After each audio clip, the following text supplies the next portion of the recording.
പ്രിയപ്പെട്ട സുഹൃത്തുക്കളെ, യുവകലാ സാഹിതിയുടെ സഹപ്രവർത്തകരെ, സഹൃദയരെ, എല്ലാവർക്കും നമസ്കാരം. വീണ്ടും ഒരിക്കൽ കൂടി വിചാരിക്കാത്തൊരു വിഷയത്തിൽ സംസാരിക്കാൻ നിങ്ങൾ അഭിമുഖീകരിക്കേണ്ടി വന്നിരിക്കുകയാണ്. തീർച്ചയായും വിഷയങ്ങളുണ്ടായിക്കൊണ്ടിരിക്കും. നമ്മൾ യുവകലാ സാഹിതി നേരത്തെ തീരുമാനിച്ചത് ഈ പ്രഭാഷണ പരമ്പരകൾ അവസാനിപ്പിക്കാനല്ല, ഓരോരോ വിഷയങ്ങൾക്കനുസരിച്ച് വീണ്ടും നമുക്ക് ഇത് തുടരാം എന്ന് തീരുമാനിച്ചിരുന്നു. PM സതീശൻ എന്നെ വിളിച്ചു പറഞ്ഞത് ഒരു വളരെ പ്രധാനപ്പെട്ട ഒരു വിവാദം ഉയർന്നു വരികയാണ് കേരളത്തിൽ.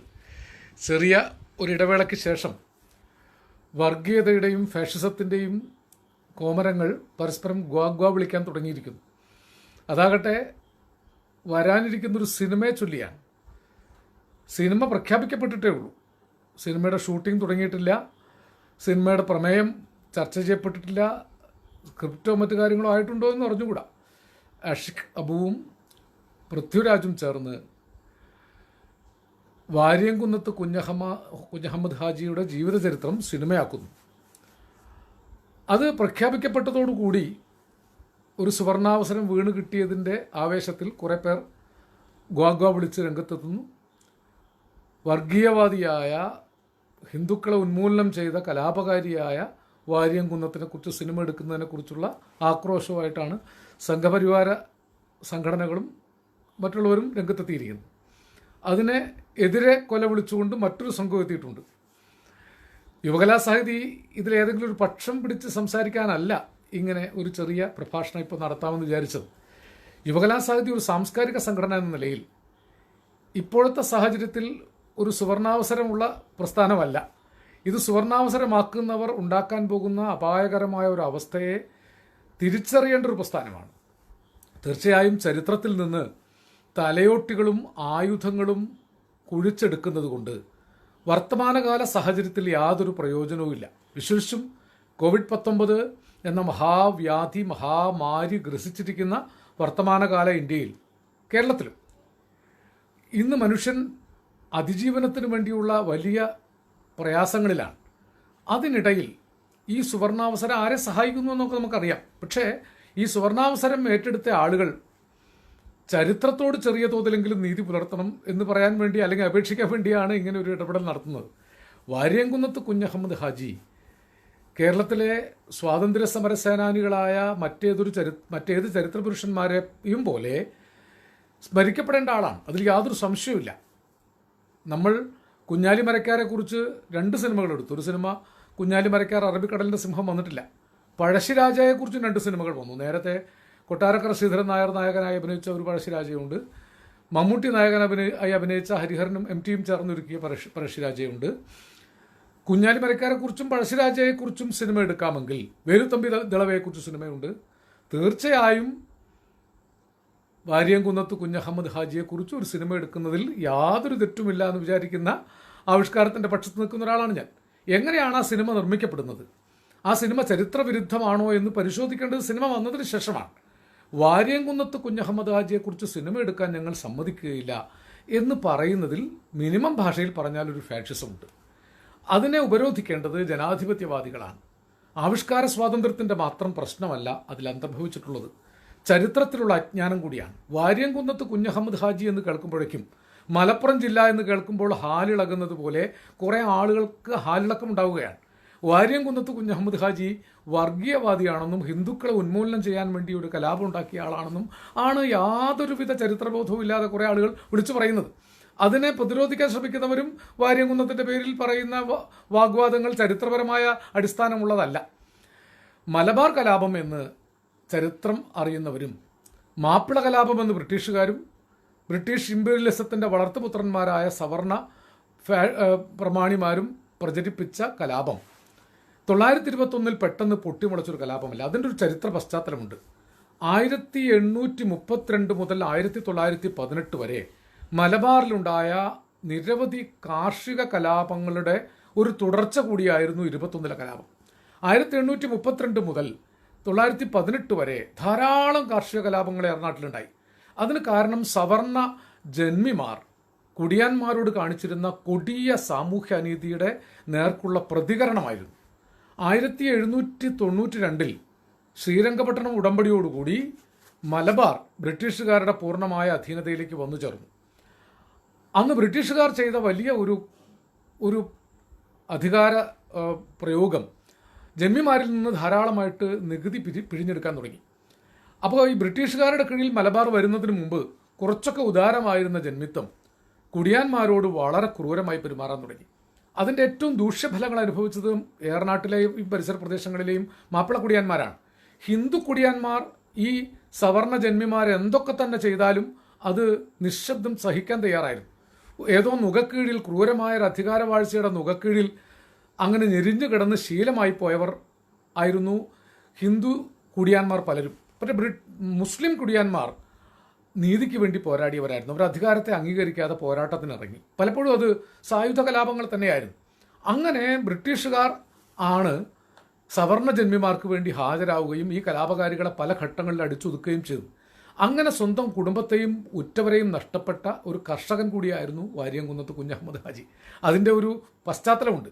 വാര്യംകുന്നത്ത് കുഞ്ഞഹമ്മദ് ഹാജിയുടെ പല ബന്ധുക്കളും വളരെ അടുത്ത ആളുകൾ 21 മുമ്പുണ്ടായ കാർഷിക കലാപങ്ങളിൽ മരിച്ചു പോവുകയോ നാടുകടത്തപ്പെടുകയോ ചെയ്തവരായിരുന്നു. ആ കാർഷിക കലാപങ്ങളൊക്കെ ഈ ജന്മിമാർ കാട്ടിക്കൂട്ടിയിരുന്ന കൊടും ക്രൂരതയ്ക്കെതിരായിരുന്നു. സത്യം പറഞ്ഞാൽ കാർഷിക ചൂഷണത്തിനെതിരായിരുന്നു. മേൽക്കാണം ചാർത്തുക പോലുള്ള കൊടിയ അനീതികൾ ആ കാലത്ത് നടന്നിരുന്നു. അപ്പം ഞാനൊരു കുടിയാൻ കർഷകനാണെങ്കിൽ ഞാൻ വിളയിച്ചെടുത്ത എൻ്റെ നിലങ്ങൾ മുഴുവൻ നല്ല 100 മേനി വിളഞ്ഞു നിൽക്കുമ്പോൾ എന്നിൽ നിന്ന് എനിക്കുള്ള കാണാവകാശം മറ്റൊരാൾക്ക് ചാർത്തി കൊടുക്കാൻ ജന്മിക്ക് അവകാശം ഉണ്ടായിരുന്നു. ഞാൻ വിളയിച്ചെടുത്ത ഈ നെല്ല് കൊയ്യുന്നത് മേൽക്കാണം ചാർത്തി കിട്ടിയ ആളായിരുന്നു. പലപ്പോഴും ഹിന്ദു കുടിയാന്മാർ ഇതിനെതിരെ പ്രതികരിക്കാതിരുന്നപ്പോൾ മുസ്ലിം കുടിയാന്മാർ ശക്തമായിട്ട് പ്രതികരിച്ചു. അങ്ങനെയാണ് 921 മുമ്പുള്ള കലാപങ്ങളൊക്കെ ഉണ്ടായത്. അതിനെ അതിക്രൂരമായിട്ട് ബ്രിട്ടീഷുകാർ അടിച്ചമർത്തി. വിശേഷിച്ചും ബ്രിട്ടീഷുകാർക്ക് മുസ്ലിങ്ങൾ ശത്രുക്കളായിരുന്നു. ബ്രിട്ടീഷുകാർക്ക് മുമ്പുള്ള പോർച്ചുഗീസുകാർക്ക് ശത്രുക്കളായിരുന്നു. കാരണം പോർച്ചുഗീസുകാർ കാപ്പാട് കപ്പലിറങ്ങിയത് മുതൽക്ക് കടലിൽ അവരെ നേരിട്ടത് മരക്കാന്മാരാണ്. കുഞ്ഞാലി മരക്കാർ 1-നും 2-നും 3-നും 4-നും ഒക്കെ അടക്കം. അതോടൊപ്പം തന്നെ കുഞ്ഞിമരക്കാർ, ഷഹീദ് പോലുള്ള അനേകം പോരാളികൾ സാമൂതിരിക്ക് വേണ്ടി കടലിൽ പോർച്ചുഗീസുകാരെ നേരിട്ടു. അന്ന് സാമ്രാജ്യത്വ വ്യാപനത്തെ, സാമ്രാജ്യത്വത്തിൻ്റെ കടന്നുവരവിനെ അതിശക്തമായി പോരാടി തോൽപ്പിക്കാൻ ശ്രമിച്ചത് ഈ മുസ്ലിം പോരാളികളാണ്. മുസ്ലിം മുസ്ലിങ്ങൾക്കെതിരെ നേരിട്ട് തന്നെ പോർച്ചുഗീസുകാർ പല കൊടിയ അക്രമങ്ങളും നടത്തിയിരുന്നു. ഷെയ്ഖ് സൈനുദ്ദീൻ മഖ്ദൂം രണ്ടാമൻ എന്ന പൊന്നാനിക്കാരനായ ചരിത്ര പണ്ഡിതൻ, ഇസ്ലാമിക പണ്ഡിതൻ എഴുതിയ തുഫത്തുൽ മുജാഹിദ്ദീൻ എന്ന ചരിത്ര ഗ്രന്ഥത്തിൽ, അത് അറബി ഭാഷയിലാണ് എഴുതപ്പെട്ടിരിക്കുന്നത്, വേലായുധം പടിക്കശ്ശേരി അതിൻ്റെ പരിഭാഷ കൊണ്ടുവന്നിട്ടുണ്ട്. അതിൽ ഇതിൻ്റെ കുറേ ചരിത്രങ്ങൾ കാണുന്നുണ്ട്. അങ്ങനെ പോർച്ചുഗീസുകാർക്ക് ശത്രുക്കളായിരുന്ന മുസ്ലിങ്ങൾ പിന്നീട് ഇംഗ്ലീഷുകാർക്ക് ശത്രുക്കളായി. മലബാറിൽ പഴശ്ശി സമരങ്ങൾക്ക് വലിയ പിന്തുണ കൊടുത്തത് മുസ്ലിം പോരാളികളായിരുന്നു. സാമൂതിരിയെ പിന്തുണച്ചതുപോലെ തന്നെ പഴശ്ശി കലാപത്തെയും മുസ്ലിങ്ങൾ പിന്തുണച്ചിരുന്നു. അക്കാലത്ത് പഴശ്ശിയെ ഇല്ലാതാക്കിയതോടുകൂടി ബ്രിട്ടീഷുകാർ ഏറ്റവും കൂടുതൽ പ്രതികാര നടപടികൾ നടത്തിയതും മുസ്ലിങ്ങൾക്കെതിരായിട്ടാണ്. ഇതൊക്കെ ചരിത്രത്തിൻ്റെ ഭാഗമാണ്. അപ്പോൾ മുസ്ലിങ്ങൾ അന്നേ ബ്രിട്ടീഷുകാരുടെ കണ്ണിലെ കരടായിരുന്നു. ബ്രിട്ടീഷ് ഇമ്പീരിയലിസത്തിൻ്റെ വളർത്തുപുത്രന്മാരായിരുന്ന സവർണ ജന്മിമാരാകട്ടെ ബ്രിട്ടീഷുകാർ കുനിയാൻ പറഞ്ഞാൽ കിടന്ന് മുട്ടിലടയുന്നവരുമായിരുന്നു. അതുകൊണ്ട് ബ്രിട്ടീഷ് ഇമ്പീരിയലിസത്തിൻ്റെ വളർത്തുപുത്രന്മാരെ സംരക്ഷിക്കുക എന്നത് ബ്രിട്ടീഷുകാരുടെ ഉത്തരവാദിത്വമായിരുന്നു, അവരുടെ സാമ്രാജ്യത്വം നിലനിർത്താൻ. അതുകൊണ്ട് തന്നെ ഭിന്നിപ്പിച്ച് ഭരിക്കാനുള്ള ബ്രിട്ടീഷ് തന്ത്രം ഏറ്റവും ശക്തമായി നടന്നത് മലബാറിലാണ്. അന്ന് പല കാരണങ്ങളാൽ പഴശ്ശിക്കലാപത്തിൽ പഴശ്ശിയെ പിന്തുണച്ച, പഴശ്ശിക്കലാപമാണ് ബ്രിട്ടീഷ് വ്യാപനത്തിന് മുമ്പ് നടന്ന പ്രധാനപ്പെട്ട ഒരു സമരം. അതുകൊണ്ട് തന്നെ കേരളവർമ്മ പഴശ്ശിരാജ ഒരു ധീര ദേശാഭിമാനിയായ നായകനായിട്ട് നമ്മൾ ഇന്നും ആദരിക്കുന്നുണ്ട്. അതിനുശേഷം ഉണ്ടായ ഒരു പ്രധാനപ്പെട്ട കലാപമാണ് 21 കലാപമല്ല, അതൊരു ഖിലാഫത്ത് ദേശീയ പ്രസ്ഥാന കൂട്ടുകെട്ടായിരുന്നു. തുർക്കി സുൽത്താൻ്റെ അധീനതയിലുണ്ടായിരുന്ന സ്ഥലങ്ങൾ ബ്രിട്ടീഷുകാർ കൈയടക്കിയതിനെതിരെ തുർക്കിയുടെ നേതൃത്വത്തിൽ ലോകവ്യാപകമായി മുസ്ലിങ്ങൾ ബ്രിട്ടീഷുകാർക്കെതിരെ സമരം പ്രഖ്യാപിച്ചു. അതിനെയാണ് ഖിലാഫത്ത് എന്ന് വിളിച്ചിരുന്നത്. ആ ഖിലാഫത്ത് സമരം ഇന്ത്യയിലും ദേശീയ പ്രസ്ഥാനത്തോടൊപ്പം കൂട്ടിച്ചേർക്കപ്പെട്ടു. മൗലാന മുഹമ്മദ് അലിയും ഷൗക്കത്ത് അലിയും മഹാത്മാഗാന്ധിയുമായി നടത്തിയ ചർച്ചയുടെ ഭാഗമായിട്ടാണ് ഖിലാഫത്ത് പ്രസ്ഥാനവും ദേശീയ പ്രസ്ഥാനവും ഒരുമിച്ച് മുന്നോട്ട് പോകാൻ തീരുമാനിച്ചത്. അക്കാലത്ത് ദേശീയധാരയിൽ നിന്ന് കുറച്ചൊക്കെ അകന്നു നിൽക്കപ്പെട്ടിരുന്ന മുസ്ലിം സമുദായത്തെ ദേശീയ പ്രക്ഷോഭത്തിൻ്റെ കൂടെ കൊണ്ടുവരാനുള്ള ഒരു ഇന്റർനാഷണൽ കോൺഗ്രസിൻ്റെ ഒരു പദ്ധതിയുടെ ഭാഗം കൂടിയായിരുന്നു. അതിൻ്റെ അടിസ്ഥാനത്തിലാണ്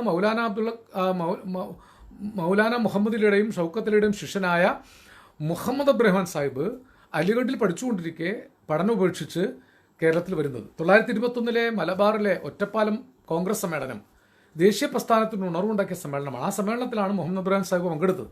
അങ്ങനെ Muhammad അബ്രഹാൻ സാഹിബും കേളപ്പനും KP കേശവമേനോനും, Kelappan നേരിട്ടതിൽ പങ്കാളിയായിരുന്നില്ലെങ്കിലും KP Kesava Menon, K Madhavan Nair, Muhammad അബ്രഹാൻ Sahib അങ്ങനെ കൂടി ഉണ്ടായ ഖിലാഫത്ത് ദേശീയ പ്രസ്ഥാന കൂട്ടുകെട്ട് ഇന്ത്യൻ നാഷണൽ കോൺഗ്രസിന്റെ നേതൃത്വത്തിലാണ്. അങ്ങനെയാണ് അലി മുസ്ലിയാരെയും വാര്യൻകുന്നത്ത് കുഞ്ഞഹമ്മദ് ഹാജിയെയും കട്ലശ്ശേരി മുഹമ്മദിനെയും അടക്കമുള്ള ഖിലാഫത്ത് നേതാക്കന്മാരായ മുസ്ലിം നേതാക്കന്മാരെ ദേശീയ പ്രസ്ഥാനത്തിലേക്ക് ആകർഷിക്കുന്നത്. അത് മലബാറിലുണ്ടാക്കിയ ഉണർവ് ചെറുതല്ല. മലബാറിൽ ദേശീയ പ്രസ്ഥാനവുമായി നേരിട്ട് സഹകരിക്കാതെ നിന്നിരുന്ന മുസ്ലിങ്ങൾ കൂട്ടത്തോടെ ദേശീയ പ്രസ്ഥാനത്തിലേക്ക് വന്നു. K മാധവൻ നായരുടെ മലബാർ കലാപം എന്ന പുസ്തകം നിങ്ങൾ വായിച്ചു നോക്കണം. ആ പുസ്തകം ഇവിടെ ഉണ്ട്. മുസ്ലിം കലാപകാരികളോടൊപ്പം കൂടി ചേർന്ന് മാപ്പിള കലാപം നടത്തി എന്നതിൻ്റെ പേരിൽ ബ്രിട്ടീഷുകാർ അറസ്റ്റ് ചെയ്ത് ശിക്ഷിച്ച മോഴികുന്നത്ത് ബ്രഹ്മദത്തൻ നമ്പൂതിരിപ്പാടിൻ്റെ ഖിലാഫത്ത് സ്മരണകൾ എന്നൊരു പുസ്തകമുണ്ട്. ഇതൊന്നും മുസ്ലിങ്ങൾ എഴുതിയ പുസ്തകങ്ങളല്ല. മലബാർ കലാപത്തെക്കുറിച്ച് സത്യസന്ധമായ, അതിൽ നേരിട്ട് അനുഭവിച്ച 2 നേതാക്കന്മാർ എഴുതിയ പുസ്തകമാണ് K മാധവൻ നായരുടെ മലബാർ കലാപവും മോഴികുന്നത്ത് ബ്രഹ്മദത്തൻ നമ്പൂതിരിപ്പാടിൻ്റെ ഖിലാഫത്ത് സ്മരണകളും. ഒപ്പം തന്നെ MP നാരായണ മേനോനെ കുറിച്ച് വന്ന പുസ്തകമുണ്ട്. MP നാരായണ മേനോൻ ഈ കലാപത്തിൽ ദേശീയ പ്രസ്ഥാനത്തിന്റെ ഭാഗമായി പോരാളികളുടെ കൂടെ ഉണ്ടായിരുന്ന ആളാണ്. KN പണിക്കരുടെ അതിപ്രശസ്തമായ പുസ്തകമുണ്ട്, എഗൻസ്റ്റ് ദ ലോഡ് എന്ന് പറയുന്ന അവിടെ ഇംഗ്ലീഷിൽ എഴുതപ്പെട്ട പുസ്തകമുണ്ട്. ആ കാലത്ത് ഈ കലാപങ്ങളിൽ പങ്കെടുത്തവർ CK മൂസദിനെ പോലുള്ള ആളുകൾ മിക്കവാറും ഈ ചരിത്ര പുസ്തകങ്ങളൊക്കെ തന്നെ എഴുതിയത് ഹിന്ദുക്കളാണെന്ന് മാത്രമല്ല, അവരൊക്കെ ദേശീയ പ്രസ്ഥാന കാലത്ത് ഈ പ്രസ്ഥാനത്തിന്റെ കൂടെ ഉണ്ടായിരുന്ന ആളുകളാണ്. അവരാരും വാര്യൻകുന്നത്ത് കുഞ്ഞഹമ്മദ് ഹാജിയെ ഒരു വർഗീയവാദിയായിട്ട് ചിത്രീകരിച്ചതായിട്ട് ഞാൻ കണ്ടിട്ടില്ല. ഞാൻ ഈ പുസ്തകങ്ങളൊക്കെ പരമാവധി വായിച്ചതാണ്. ഇപ്പോൾ ഇതിനു വേണ്ടി വായിച്ചതല്ല. നേരത്തെ 1997 ഞാൻ കലാകൗമുദിയിൽ ചരിത്രത്തിൻ്റെ ഒടുങ്ങാത്ത നിലവിളികൾ എന്നൊരു ദീർഘമായ ലേഖനം എഴുതിയിരുന്നു. അത് ഈ 21 കലാപത്തിൻ്റെ ചില കാണാപ്പുറങ്ങളെക്കുറിച്ചാണ്. 21 കലാപം ചർച്ച ചെയ്യുമ്പോഴൊക്കെ 2 പക്ഷത്തു നിന്നുള്ള എതിർപ്പുകൾ, 2 പക്ഷത്തു നിന്ന് വിവാദങ്ങൾ ഉണ്ടാവാറുണ്ട്. അതിൽ മോഴികുന്നത്ത് ബ്രഹ്മദത്തൻ നമ്പൂതിരിപ്പാടിനെ മുൻനിർത്തിക്കൊണ്ടായിരുന്നു ഞാൻ ആ ലേഖനം എഴുതിയത്. ഞാൻ മോഴികുന്നത്ത് മനക്കിൽ പോയ ആളാണ്. മോഴികുന്നത്ത് ബ്രഹ്മദത്തൻ നമ്പൂതിരി ഒന്നാമതൊരു ആഢ്യബ്രാഹ്മണനായിരുന്നു. അദ്ദേഹം ഖിലാഫത്ത് കോൺഗ്രസ് പ്രസ്ഥാനത്തിന്റെ ഭാഗമായതുകൊണ്ടാണ് ഖിലാഫത്തിന്റെയും ദേശീയ പ്രസ്ഥാനത്തിന്റെയും നായകനായത്. അലി മുസ്ലിയാരുടെയും കട്ലശ്ശേരി മുഹമ്മദിന്റെയും അലി മുസ്ലിയാരുടെയും വാര്യംകുന്നത്ത് കുഞ്ഞഹമ്മദ് ഹാജിയുടെയൊക്കെ ഒപ്പം പ്രവർത്തിച്ച ആളാണ്. അദ്ദേഹത്തെ മോഴികുന്നത്ത് മനക്കിൽ നിന്ന് മൊയ്തീൻ എന്ന് പറയുന്ന സബ് ഇൻസ്പെക്ടറാണ് അറസ്റ്റ് ചെയ്യുന്നത്. ഒരു ഹിന്ദു സബ് ഇൻസ്പെക്ടറല്ല, മൊയ്തീൻ എന്ന് പറയുന്ന ഒരു മുസ്ലിം പേരുള്ള സബ് ഇൻസ്പെക്ടർ അറസ്റ്റ് ചെയ്യാൻ വന്നപ്പോൾ നമ്പൂതിരിപ്പാട് ശുദ്ധനായി ചോദിച്ചു, ഞാൻ ഊണ് കഴിച്ചിട്ടില്ല, കഴിച്ചിട്ട് വന്നാൽ പോരെ? അല്ല, ഊണൊക്കെ തന്നെ നിങ്ങൾക്ക് തരാമെന്ന് പറഞ്ഞ് കൈകൾ പുറകിലേക്ക് ചേർത്ത് കെട്ടി ഒരു കഴുത്തിൽ കയറിട്ട് മുറുക്കി ഒരു നായ വലിച്ചു കൊണ്ടുപോകുന്നത് പോലെയാണ് വലിച്ചു കൊണ്ടുപോയത്. ഞാൻ ആ വലിയ ഇല്ലത്ത് പോയപ്പോൾ അതിൻ്റെ മുകളിൽ അമ്മ, എൻ്റെ കുഞ്ഞ് ഇന്നൊന്നും കഴിച്ചിട്ടില്ല, വലിച്ചു കൊണ്ടുപോകല്ലേ, അവന് ഭക്ഷണം കഴിക്കാൻ അനുവദിക്കുമെന്ന് നിലവിളിച്ച ആ രംഗം പലരും വർണ്ണിച്ചു. മുരളി എനിക്ക് വർണ്ണിച്ചു തന്ന കിളിവാതിൽ ഞാൻ കണ്ടു. അവിടുന്ന് വലിച്ചിഴച്ച് അദ്ദേഹത്തിൻ്റെ പരദേവതയായിരുന്ന പുത്തനാലുക്കൽ ദേവിയുടെ മുമ്പിലൂടെയാണ് ഈ സവർണ ഹിന്ദുവായ മോഴികുന്നത്ത് ബ്രഹ്മദത്തൻ നമ്പൂതിരിപ്പാടിനെ കുതിരയോടൊപ്പം വലിച്ചു കെട്ടിക്കൊണ്ടുപോയത്, ഓടിച്ചു കൊണ്ടുപോയത് ധാരാളം മുസ്ലിം പടയാളികളുടെ കൂടെ. അന്ന് മാധവ മേനോൻ എന്ന് പറയുന്ന ധാരാളം ആളുകൾ, ഹിന്ദുക്കൾ, ഈ മുസ്ലിം കലാപം എന്ന് പറയപ്പെടുന്ന ഖിലാഫത്ത് ദേശീയ പ്രസ്ഥാനത്തിൻ്റെ കലാപത്തിൽ പോരാളികളായി ജയിലിൽ പോയി. മോഴികുന്നത്ത് ബ്രഹ്മദത്തൻ നമ്പൂതിരിപ്പാട് ബെല്ലാരി ജയിലിലായിരുന്നു. ആ കഥ ഞാൻ തിരിച്ചു പറയല്ല, നമ്മൾ പറയേണ്ടത് വാര്യംകുന്നത്തിനെ കുറിച്ചാണ്. അപ്പോൾ വാര്യംകുന്നത്ത് കുഞ്ഞഹമ്മദ് ഹാജി ആയിരുന്നു അതിലേറ്റവും ധീരനായ പോരാളി. ആലി മുസ്ലിയാർ ഒരു പണ്ഡിതനായിരുന്നു. അദ്ദേഹത്തെയാണ് ഇതിൻ്റെ നേതാവാക്കി വെച്ചിരുന്നത്. 2ാം സ്ഥാനമേ വാസ്തവത്തിൽ ഈ വാര്യംകുന്നത്ത് കുഞ്ഞഹമ്മദ് ഹാജിക്ക് ഉണ്ടായിരുന്നുള്ളൂ. വാര്യംകുന്നത്ത് കുഞ്ഞഹമ്മദ് ഹാജി നേരത്തെ പറഞ്ഞതുപോലെ 21 മുമ്പുണ്ടായിരുന്ന കലാപങ്ങളിൽ സ്വന്തക്കാർ നഷ്ടപ്പെട്ട് ഈ നാട് വിട്ടു പോകേണ്ടി വന്ന് മക്കത്ത് പോയി. മക്കത്ത് നിന്ന് ഹജ്ജ് കഴിഞ്ഞ് തിരിച്ചു വന്നിട്ടാണ് അദ്ദേഹം ഒരു കാളവണ്ടി ഓടിച്ച് ഉപജീവനം നടത്തി വരികയായിരുന്നു.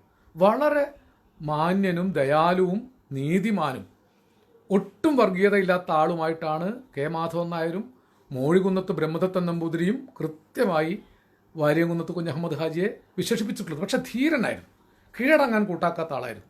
അദ്ദേഹത്തിൻ്റെ നേതൃത്വത്തിലാണ് ബ്രിട്ടീഷുകാർക്കെതിരെ വലിയ പോരാട്ടങ്ങൾ നടന്നത്. അതിന് കാരണമുണ്ടായിരുന്നു. ബ്രിട്ടീഷുകാർക്കെതിരെ ഖിലാഫത്ത് ദേശീയ പ്രസ്ഥാനം ശക്തിപ്പെട്ടതോടുകൂടി ഏറനാട്ടിൽ മുസ്ലിങ്ങളെ നേരിട്ട് വേട്ടയാടാൻ തുടങ്ങി ബ്രിട്ടീഷുകാർ. എന്ന് മാത്രമല്ല, ഭിന്നിപ്പിച്ച് ഭരിക്കൽ അവർ സമർത്ഥമായിട്ട് ഉപയോഗിക്കാൻ തുടങ്ങി. ധാരാളം ഒറ്റുകാരെ ഉപയോഗിച്ച് ബ്രിട്ടീഷുകാർക്കെതിരെ പോരാടുന്നത് മാപ്പിളമാർ മാത്രമാണ്, ഇത് മാപ്പിള നാട് ഉണ്ടാക്കാനുള്ള പരിശ്രമമാണെന്ന് വ്യാപകമായി പ്രചരിപ്പിച്ച് ഹിച്ച്കോക്കിനെ പോലുള്ള ആളുകളുടെ നേതൃത്വത്തിൽ വലിയ പ്രചരണങ്ങൾ ഉണ്ടാക്കി സവർണ ജന്മിമാരെ കൂടെ നിർത്തി. സ്വാഭാവികമായി അന്നത്തെ ജന്മിമാർ സവർണന്മാരാണ്. അവരാകട്ടെ ബ്രിട്ടീഷുകാരുടെ ഒറ്റുകാരോ അവരുടെ വളർത്തുപുത്രന്മാരോ ആയിരുന്നു. അവർ ധാരാളം മുസ്ലിം പടയാളികളെ ഒറ്റിക്കൊടുക്കാൻ തുടങ്ങി. ആലി മുസ്ലിയാർ ദേശീയ പ്രസ്ഥാനത്തിൻ്റെ ഭാഗമായിരുന്നു എന്ന് ഞാൻ പറഞ്ഞു. ആലി മുസ്ലിയാരെ അറസ്റ്റ് ചെയ്യാൻ വേണ്ടി വെള്ളപ്പട്ടാളം വന്നപ്പോൾ മമ്പുറം പള്ളിയിൽ അദ്ദേഹം ഉണ്ടായിരുന്നു. ആ സമയത്ത് മമ്പുറം പള്ളിക്ക് വെള്ളപ്പട്ടാളം വെടിവെച്ചിട്ടു എന്നൊരു വലിയ പ്രസ്താവവും കിംവദന്തിയും പരന്നു. അങ്ങനെയാണ് കയ്യിൽ കിട്ടിയ ആയുധങ്ങളുമായിട്ട് മുസ്ലിം പോരാളികൾ, ഖിലാഫത്ത് പോരാളികൾ അവിടേക്ക് പുറപ്പെടുന്നത്. അതിൻ്റെ നേതൃത്വം വാസ്തവത്തിൽ മുഴുവൻ നേതൃത്വം വാര്യംകുന്നത്തിനായിരുന്നെങ്കിലും പലരും ഉണ്ടായിരുന്നു. അപ്പോഴേക്കും ഒരു കേന്ദ്ര നേതൃത്വം നഷ്ടപ്പെട്ടു പോയി. മാധവൻ നായർ അവിടെ ഉണ്ടായിരുന്നില്ല. മുഹമ്മദ് അബ്ദുൽ സാഹിബ് കോഴിക്കോട് നിന്ന് പുറപ്പെട്ടു. KP കേശവമേനോന് നേരിട്ട് ഇടപെടാൻ പറ്റിയില്ല. അദ്ദേഹം പിന്നീടാണ് തിരുരങ്ങാടിയിൽ വന്ന് മമ്പുറം പള്ളിയിൽ വന്ന് കാണുന്നത്. അബ്ദുറഹ്മാൻ വരുമ്പോൾ ഈ ആവേശം മൂത്ത് വരുന്ന പോരാളികളായ മുസ്ലിം പോരാളികളോട് പറയുന്നുണ്ട്, മാപ്പിളനാട് ഉണ്ടാക്കലല്ല നമ്മുടെ ലക്ഷ്യം, ഹിന്ദുക്കളെ ഒരിക്കലും ശത്രുക്കളായി കാണരുത്, മഹാത്മാഗാന്ധിയുടെ നേതൃത്വത്തിൽ ഇന്ത്യൻ നാഷണൽ കോൺഗ്രസും ഖിലാഫത്തും ഒരുമിച്ചാണ്, ആവേശമൂത്ത് ഒന്നും ചെയ്യരുത്, നിങ്ങൾ എൻ്റെ വാക്കുകളെ വിശ്വസിക്കേണ്ട, വിശുദ്ധ ഖുറാൻ്റെ വാക്കുകൾ വിശ്വസിച്ചാൽ മതി, മനുഷ്യരെ നിങ്ങളെ ഞാൻ ഒരു സ്ത്രീയിൽ നിന്നും പുരുഷനിൽ നിന്നും സൃഷ്ടിച്ചിരിക്കുന്നു, നിങ്ങൾക്ക് വിവിധ ഗോത്രങ്ങളുടെ അടയാള വ്യത്യാസങ്ങൾ തന്നിരിക്കുന്നത് നിങ്ങൾ തമ്മിൽ തിരിച്ചറിയാൻ വേണ്ടി മാത്രമാണ് എന്നൊക്കെ പറഞ്ഞ് ബോധവൽക്കരിക്കാൻ ശ്രമിച്ചെങ്കിലും ആവേശഭരിതരായിട്ട് ആളുകൾ പോയി. പക്ഷെ അവരൊന്നും അപ്പോൾ കലാപം ഉണ്ടാക്കിയില്ല.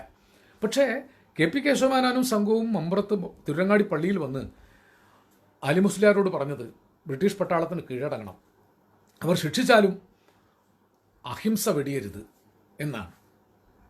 KP കേശവമേനോനെ കുറ്റപ്പെടുത്താനല്ല, KP കേശവമേനോൻ പിൽക്കാലത്ത് പറയുന്നുണ്ട് അലി മുസ്ലിയാർ മയം ചേർന്ന മട്ടുകാരനായിരുന്നു. ആ സന്ദർഭത്തിൽ അഹിംസാവാദത്തെ മുറുകെ പിടിക്കുകയെ കോൺഗ്രസിന് നിർവാഹമുണ്ടായിരുന്നുള്ളൂ.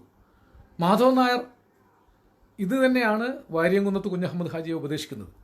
കലാപം പൊട്ടിപ്പുറപ്പെടും, നിങ്ങളെ കൂട്ടത്തോടെ ഉന്മൂലനം ചെയ്യാൻ ബ്രിട്ടീഷുകാർ സൈന്യത്തെ അയക്കും, മുസ്ലിങ്ങളല്ലെങ്കിൽ അവരുടെ ശത്രുക്കളാണ്, അതുകൊണ്ട് സംയമനം പാലിക്കണമെന്ന് പറയുമ്പോൾ വാര്യംകുന്നത്ത് കുഞ്ഞഹമ്മദ് ഹാജി പറയുന്നുണ്ട്, ഗാന്ധിയൻ ആദർശങ്ങളൊക്കെ ശരിയാണ്, പക്ഷേ ഞാൻ പറങ്കികളെ നേരിട്ട ഏറനാട്ടിലെ മാപ്പിള പോരാളികളുടെ പിന്മുറക്കാരനാണ്, എനിക്ക് ഒത്തുതീർപ്പ് സാധ്യമല്ല, മരിക്കുന്നത് വരെ ഞാൻ പോരാടും, ആയുധമെടുത്ത് തന്നെ പോരാടും, നിങ്ങൾക്ക് കൂടെ നിൽക്കാം, ഇല്ലെങ്കിലും നിങ്ങൾ ഞങ്ങളുടെ ഖലീഫയാണ്, ഞങ്ങളുടെ തങ്ങളാണ്, നിങ്ങളും MP നാരായണമേനോനും പറയുന്ന വഴിയിലേ ഞങ്ങൾ പോകൂ. അപ്പോൾ മാധവൻ നായർ ഉപദേശിക്കുന്നുണ്ട്, ഒരിക്കലും ഹിന്ദുക്കളെ ശത്രുക്കളായി കാണരുത്, ഹിന്ദുക്കളെ ആക്രമിക്കലല്ല ഈ പ്രസ്ഥാനത്തിൻ്റെ ലക്ഷ്യം.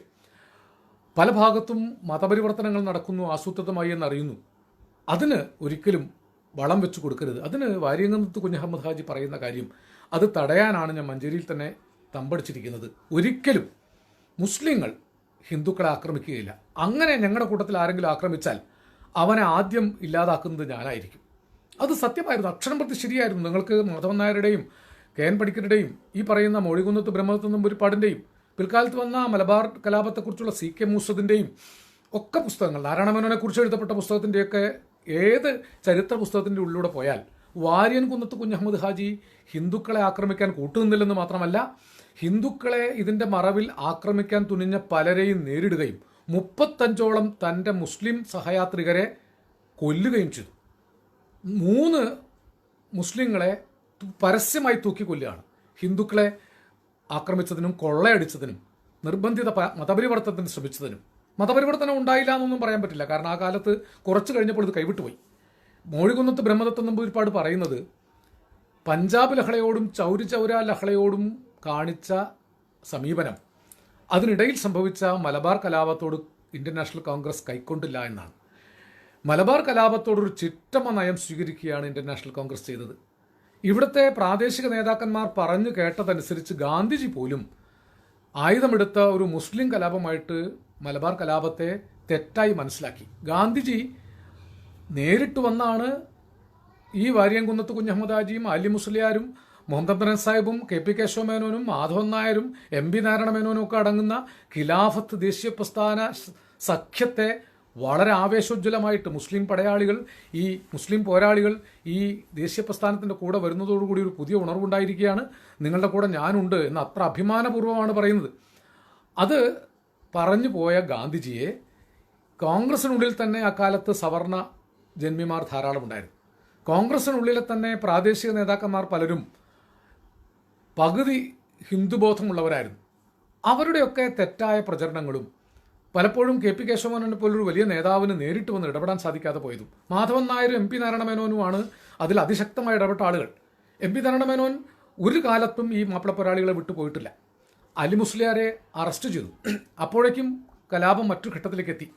ബ്രിട്ടീഷ് ഭരണം തുടച്ചു നീക്കി ബ്രിട്ടീഷ് മലബാറിൽ ലഹളക്കാരുടെ ഭരണം സ്ഥാപിക്കപ്പെട്ടു. അലി മുസ്ലിയാരെ രാജാവായി വാഴിച്ചു. 6 മാസത്തിലേറെക്കാലം ബ്രിട്ടീഷ് ഭരണം മലബാറിൽ നിന്ന് തുടച്ചു നീക്കപ്പെട്ടു. അതിൽ നായകത്വം വഹിച്ചിരുന്ന ഒരാൾ ഈ പറയുന്ന വാര്യംകുന്നത്ത് കുഞ്ഞഹമ്മദ് ഹാജിയായിരുന്നു. കുഞ്ഞഹമ്മദ് ഹാജിയെ ബ്രിട്ടീഷുകാർക്ക് പേടിയായിരുന്നു. ഹിച്ച്കോക്കിൻ്റെ ഈ മലബാർ കലാപത്തെക്കുറിച്ചുള്ള, മലബാർ സ്ട്രഗിളിനെ കുറിച്ചുള്ള ഏത് ലേഖനങ്ങൾ വായിച്ചാലും ഭയപ്പെടേണ്ടവൻ ഈ വാര്യൻകുന്നത്ത് കുഞ്ഞഹമ്മദ് ഹാജിയാണെന്ന് പറയുന്നുണ്ട്. 6 അടി പൊക്കം, നല്ല കറുത്ത നിറം, കരുകരുത്ത ശരീരം, നിശ്ചയദാർഢ്യം, ദൈവത്തിൻ്റെ മുന്നിലല്ലാതെ മറ്റൊരാളുടെ മുന്നിൽ കീഴടങ്ങാത്ത ഉദ്ധതമായ ഇസ്ലാമിക വീരത്വം ഉണ്ടായിരുന്നു. പക്ഷേ ഒരിക്കലും അദ്ദേഹം ഹിന്ദുക്കൾക്കെതിരായിരുന്നില്ല. നിങ്ങൾ ഇപ്പോൾ നിലവിലുള്ള ഏത് ചരിത്ര പുസ്തകം വായിച്ചാലും ഹിന്ദുക്കൾക്കെതിരെ അദ്ദേഹം എന്തെങ്കിലും ചെയ്തതായിട്ട് കാണില്ല. എന്നു മാത്രമല്ല, ഹിന്ദു സ്ത്രീകളെ ബലാത്കാരം ചെയ്യാനും ഹിന്ദു ഭവനങ്ങൾ കൊള്ളയടിക്കാനും ഹിന്ദുക്കളെ കൂട്ടത്തോടെ മതം മാറ്റാനും ഒക്കെ ശ്രമിച്ച ആളുകൾ ഈ കലാപത്തിനിടയിലുണ്ടായിരുന്നു. അത് ഇല്ലെന്ന് പറയുന്നത് ഒരു പക്ഷേ ചരിത്രവിരുദ്ധമായിരിക്കും. അങ്ങനെ പലതും സംഭവിച്ചിട്ടുണ്ട്. ധാരാളം സവർണ്ണ ജന്മിമാർ ആക്രമിക്കപ്പെട്ടു. സവർണ്ണ ജന്മിമാർ കൂട്ടത്തോടെ പലായനം ചെയ്തു. ചില സ്ഥലങ്ങളിലെങ്കിലും ഇത് ഹിന്ദു മുസ്ലിം കലാപമായിട്ട് മാറുന്ന സാഹചര്യമുണ്ടായി. നേതാക്കന്മാർക്ക് നേരിട്ട് നിയന്ത്രണം ഉണ്ടായില്ല. അലി മുസ്ലിയാർ ഒരു പോരാളിയായിരുന്നില്ല, പണ്ഡിതനായ ഒരു നായകനായിരുന്നു. അദ്ദേഹം ഒരു മയം ചേർന്ന മട്ടുകാരനായിരുന്നു, മൃദുഭാഷിയായിരുന്നു, സാത്വികനായിരുന്നു. പക്ഷേ വാര്യംകുന്നത്ത് കുഞ്ഞഹമ്മദ് ഹാജി അങ്ങനെയായിരുന്നില്ല. കട്ലശ്ശേരി മുഹമ്മദിനെയൊക്കെ പോലെ വളരെ ശക്തനായ ലവക്കുട്ടിയും ഈ വാര്യംകുന്നത്ത് കുഞ്ഞഹമ്മദ് ഹാജിയും തരിമ്പ് വിട്ടുവീഴ്ചയ്ക്ക് തയ്യാറായിരുന്നില്ല. ബ്രിട്ടീഷുകാരെ മുച്ചൂടും ഇല്ലാതാക്കുമെന്ന് തന്നെ വിശ്വസിച്ചു. അദ്ദേഹം ഉറച്ചു പറഞ്ഞു, ഞാൻ സ്വയംഭരണം സ്ഥാപിക്കാനാണ് പോരാടുന്നത്. സ്വയംഭരണം മഹാത്മജിയുടെ ലക്ഷ്യമാണ്. ഈ സ്വയംഭരണം നേടാനുള്ള, സ്വരാജ്യം നേടാനുള്ള പോരാട്ടം മഹാത്മജി പറഞ്ഞതാണ്. മഹാത്മജി ഇന്ത്യ ഭരിക്കും, അതിനുവേണ്ടിയാണ് ഞങ്ങൾ പോരാടുന്നത്. ഞങ്ങൾ ഹിന്ദുക്കളുടെ ശത്രുക്കളല്ല. പലയിടത്തും അദ്ദേഹം ആവർത്തിച്ച് പറയുന്നുണ്ട്, ഹിന്ദുക്കൾ ഞങ്ങളുടെ ശത്രുക്കളെയല്ല. ഒരൊറ്റ ഹിന്ദുവിനെയും, ഏതെങ്കിലും ഒരു ഹിന്ദുവിനെ നേരിട്ട് വാര്യംകുന്നത്ത് കുഞ്ഞഹമ്മദ് ഹാജി ആക്രമിച്ചതായതോ ഒരു രേഖയുമില്ല, ഒരു ചരിത്രകാരനും രേഖപ്പെടുത്തിയിട്ടില്ല. കുഞ്ഞഹമ്മദ് ഹാജി കഴിയുന്ന സ്ഥലങ്ങളിലൊക്കെ, നേരത്തെ പറഞ്ഞല്ലോ, ചെക്കുട്ടി എന്ന് പറയുന്ന ഒരു ഖാൻ ബഹദൂറിനെ കൊല്ലുന്നുണ്ട്. ബ്രിട്ടീഷുകാരുടെ ഒറ്റുകാരനായതുകൊണ്ടാണ് കൊല്ലുന്നത്. മൊയ്തീൻ എന്നൊരു സബ് ഇൻസ്പെക്ടർ, ഇവരൊക്കെ മുസ്ലിങ്ങളായിരുന്നു. അദ്ദേഹം പറഞ്ഞു, ഒറ്റുകാർ എൻ്റെ സമുദായക്കാരാണെങ്കിലും ഇതര സമുദായക്കാരനായാലും അവർക്ക് മാപ്പില്ല. ബ്രിട്ടീഷുകാർക്ക് വിട്ടുപണി ചെയ്യുന്നവർ, ബ്രിട്ടീഷുകാർക്ക് വേണ്ടി നമ്മുടെ പോരാളികളെ ഒറ്റിക്കൊടുക്കുന്നവർ, അവരാരായിരുന്നാലും അവർക്ക് നേരെ വിട്ടുവീഴ്ചയില്ല. ആ നിലപാടാണ് വാര്യംകുന്നത്ത് കുഞ്ഞഹമ്മദ് ഹാജി കൈക്കൊണ്ടിട്ടുള്ളത്. നിങ്ങൾക്ക് ചരിത്ര പുസ്തകം നോക്കാം, ചരിത്ര വസ്തുതകൾ തിരിച്ചറിയണം. അല്ലാതെ വർഗീയവാദിയാണ് വാര്യംകുന്നത്ത് കുഞ്ഞഹമ്മദ് ഹാജി എന്ന് ഏകപക്ഷീയമായിട്ട് പ്രഖ്യാപിക്കരുത്. അത് സംഘപരിവാരുകാരാണെങ്കിലും അല്ലാത്തവരാണെങ്കിലും. ഞാൻ അവരോടും വളരെ സൗമനസ്യത്തോടു കൂടി പറയുന്നത്, ഇതൊരു വെല്ലുവിളിയോ ഒന്നുമല്ല. ചരിത്രം മനസ്സിലാക്കാനെങ്കിലും ഈ സന്ദർഭത്തിൽ തയ്യാറാവണം. വാര്യംകുന്നത്ത് കുഞ്ഞഹമ്മദ് ഹാജി ഒരു വർഗീയവാദിയായിരുന്നു എന്നതിന് ഏതെങ്കിലും ചരിത്ര പുസ്തകം തെളിവ് തരുന്നില്ല. അദ്ദേഹം പോരാളിയായിരുന്നു. പഴശ്ശിരാജയെ പോലെ, വേലുത്തമ്പി ദളവയെ പോലെ ഒക്കെ ബ്രിട്ടീഷ് ആധിപത്യത്തിനെതിരെ വിട്ടുവീഴ്ചയില്ലാത്ത പോരാട്ടം നടത്തിയ ആളാണ്. ഒരുപക്ഷെ 1857 പോരാട്ടത്തിന് ശേഷം ബ്രിട്ടീഷുകാർ നേരിട്ട ഏറ്റവും ശക്തമായ സ്വാതന്ത്ര്യ സമര പോരാട്ടം മലബാറിലെ പോരാട്ടമായിരുന്നു. അവരതിനെ മലബാർ കലാപം എന്ന് വിളിക്കാൻ ഇഷ്ടപ്പെട്ടില്ല, മാപ്പിള കലാപമെന്ന് ചുരുക്കി. മാപ്പിള കലാപം എന്ന് മാത്രമല്ല, ഹിന്ദുക്കൾക്കെതിരായ കലാപമാണെന്ന് പ്രചരിപ്പിച്ചു. ഹിച്ച്കോക്കൊക്കെ അതിനുവേണ്ടി സമർത്ഥമായി പ്രചാരണം നടത്തി. മാത്രമല്ല, 6-7 മാസക്കാലം പരിപൂർണമായിട്ട് ബ്രിട്ടീഷുകാർ ഓടിപ്പോകേണ്ടി വന്നു. വാര്യംകുന്നത്ത് കുഞ്ഞഹമ്മദ് ഹാജി പറയുന്നുണ്ട്, ഞങ്ങൾ ബ്രിട്ടീഷുകാരെ ഓടിച്ചു. വിചാരണയിൽ പറഞ്ഞു, ബ്രിട്ടീഷ് കലക്ടറും പട്ടാളവും പോലീസും ഓടിപ്പോയി. ഞങ്ങൾ സ്വരാജ്യം സ്ഥാപിക്കാനാണത് ചെയ്തത്. ഞങ്ങൾ ഒരിക്കലും ഞങ്ങളുടെ സഹോദരന്മാർക്കെതിരെ വാളെടുക്കുകയില്ല. നിങ്ങൾ തെറ്റായി പ്രചരിപ്പിക്കുകയാണ്. ഞാൻ ഹിന്ദുക്കൾക്കെതിരായിരുന്നില്ല ഒരു കാലത്തും. ചതിച്ചാണ് വാര്യംകുന്നത്ത് കുഞ്ഞഹമ്മദ് ഹാജിയെ കൊടുക്കുന്നത്. ഒരു കാലത്തും വാര്യംകുന്നത്ത് കുഞ്ഞഹമ്മദ് ഹാജിയെ പിടിക്കാൻ പറ്റുമെന്ന് ബ്രിട്ടീഷുകാർ വിചാരിച്ചിട്ടില്ല. ഇനാം പ്രഖ്യാപിച്ചു. ജീവനോടെ പിടിച്ചു കൊടുത്താലും കൊന്നു പിടിച്ചു കൊടുത്താലും വലിയ സംഖ്യ ഇനാം പ്രഖ്യാപിച്ചിരുന്നു. അങ്ങനെ വാര്യംകുന്നത്ത് കുഞ്ഞഹമ്മദ് ഹാജി സ്ഥാപിച്ച ബ്രിട്ടീഷ് വിരുദ്ധ സാമ്രാജ്യം, ഒരു സാമ്രാജ്യം ഉണ്ടായി. 6-8 മാസത്തേക്കെങ്കിലും ബ്രിട്ടീഷ് മലബാറിൽ ഒരു സ്വതന്ത്ര രാജ്യം, ഇന്ത്യ സ്വാതന്ത്ര്യ സമര ചരിത്രത്തിൽ അങ്ങനെ ഒരു സ്വതന്ത്ര രാജ്യം അപൂർവമായിട്ടേ സംഭവിച്ചിട്ടുള്ളൂ. ആ സമരകാലത്ത് അത് കാവൽ നിന്നിരുന്നു, അവിടേക്ക് ആരെയും പ്രവേശിപ്പിച്ചിരുന്നില്ല. അവിടെ വാര്യംകുന്നത്ത് കുഞ്ഞഹമ്മദ് ഹാജിയുടെ നേതൃത്വത്തിൽ മുസ്ലിങ്ങൾക്കെതിരെ നേരിട്ട് യാതൊരു ആക്രമണവും നടത്തിയില്ല എന്ന് മാത്രമല്ല, നമ്പൂതിരി ബാങ്ക് എന്ന ബാങ്ക് തൻ്റെ കൂട്ടക്കാർ ചെന്ന് കൊള്ള ചെയ്ത് പിടിച്ചെടുക്കാൻ ശ്രമിച്ചപ്പോൾ അവിടെ ചെന്ന് കൊള്ളക്കാരെ പിടിച്ചു കെട്ടി അവരെ കടുത്ത ശിക്ഷ കൊടുത്ത് ആ പിടിച്ചെടുത്ത ഉരുപ്പടികൾ അതിൻ്റെ യഥാർത്ഥ അവകാശികൾക്ക് തിരിച്ചു കൊടുത്തു. അത് ഭൂരിപക്ഷവും ഹിന്ദുക്കളായിരുന്നു. ഇങ്ങനെ കുഞ്ഞഹമ്മദ് ഹാജി നാട് ഭരിച്ച കാലത്ത്, നാട് ഭരിച്ചു കുറച്ച് കാലം, ആ കാലത്ത് ഒരിക്കലും ഹിന്ദു വിരുദ്ധമായിട്ട് എന്തെങ്കിലും കുഞ്ഞഹമ്മദ് ഹാജി ചെയ്തതായിട്ട് കാണില്ല, വാര്യംകുന്നം ചെയ്തതായിട്ട് കാണില്ല.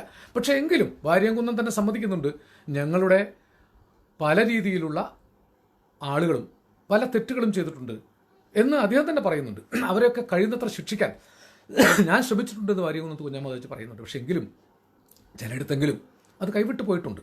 ദേശീയ പ്രസ്ഥാനം കൈയൊഴിച്ചു. ചൗരി ചൗര സംഭവം പഞ്ചാബിൽ കോൺഗ്രസ് ഏറ്റെടുത്തു. ചൗരി ചൗരായിൽ ഗാന്ധിജി നിരാഹാരം കിടന്നെങ്കിലും കോൺഗ്രസ് തന്നെ തള്ളിപ്പറഞ്ഞില്ല. പക്ഷേ കോൺഗ്രസ് നേതൃത്വം മലബാർ കലാപത്തെ തള്ളിപ്പറഞ്ഞതോടുകൂടി അത് കൈവിട്ടു പോവുകയും പലയിടത്തും നേതാക്കന്മാരില്ലാതെ പ്രാദേശികമായ ഏറ്റുമുട്ടലുകളായി പലതും ചുരുങ്ങുകയും അതിൽ ഹിന്ദുക്കളും മുസ്ലിങ്ങളും കൊല്ലപ്പെടുകയും ചെയ്തു. രണ്ടു കൂട്ടരും ഉണ്ടായിട്ടുണ്ട്. അങ്ങോട്ടും ഇങ്ങോട്ടും പ്രതിരോധമായിട്ടും ആക്രമണമായിട്ടും ഉണ്ടായിട്ടുണ്ട്. മതപരിവർത്തനങ്ങളും ഉണ്ടായിട്ടുണ്ടെന്ന് പറയുന്നു.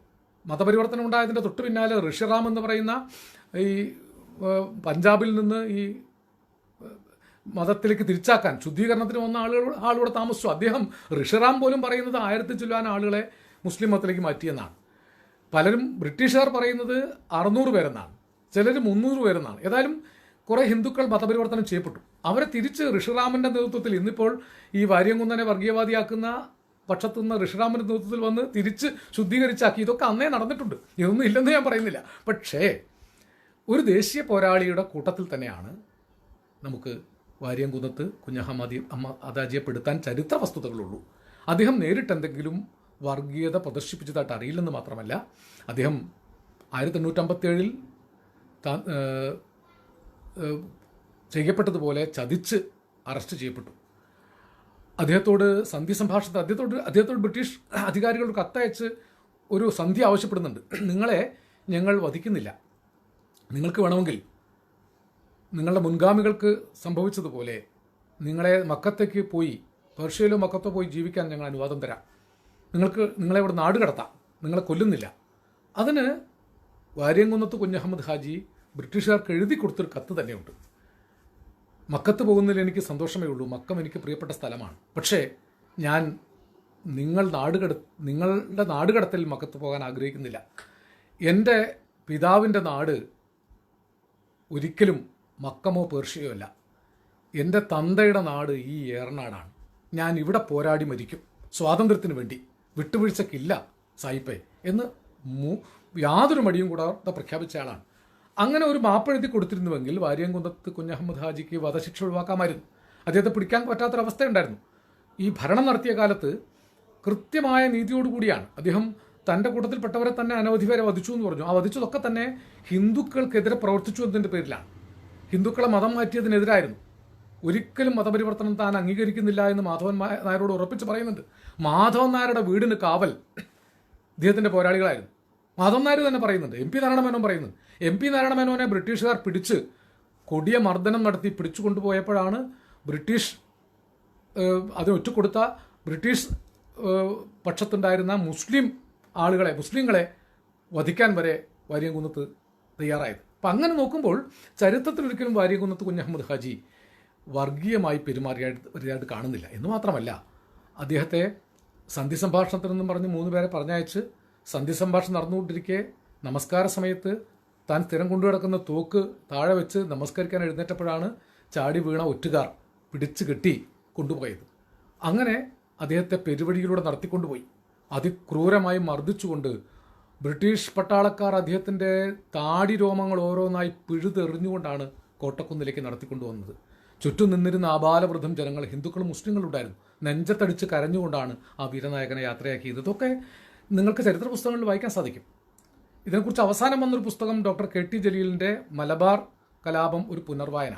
KT ജലീലും KK Muhammad Abdul കരീമും NP മുഹമ്മദും പോലുള്ള കുറച്ച് മുസ്ലിം നാമധാരികൾ മാത്രമാണ് ഈ കലാപത്തെക്കുറിച്ച് എഴുതിയിട്ടുള്ളത്. M Gangadharan, KN Kurup, K Madhavan Nair, KP കേശവമേനോൻ്റെ കഴിഞ്ഞ കാലമൊക്കെ വായിച്ചാൽ കേശവമേനോൻ തന്നെ പറയുന്നുണ്ട്, കോൺഗ്രസ്സിന് ആ കലാപത്തെ ശമിപ്പിക്കുന്നതിൽ ഇടപെടാൻ സാധിക്കാതെ വന്നു. അന്ന് ഇത്രത്തോളം വാഹന ഗതാഗത സൗകര്യമില്ല, അന്ന് ഇത്രത്തോളം പശ്ചാത്തല സൗകര്യങ്ങളില്ല. കേശവ മേനോൻ്റെ കഴിഞ്ഞ കാലം വായിച്ചാൽ പോലും കഴിഞ്ഞ കാലത്ത് ഒരിടത്തും വാര്യംകുന്നത്ത് കുഞ്ഞഹമ്മദ് ഹാജിയെ വർഗീയവാദിയായിട്ടോ ഒരു ഒരു മറ്റൊരു തരത്തിലുള്ള മത തീവ്രവാദമുള്ള ആളായിട്ടോ പറഞ്ഞിട്ടില്ല.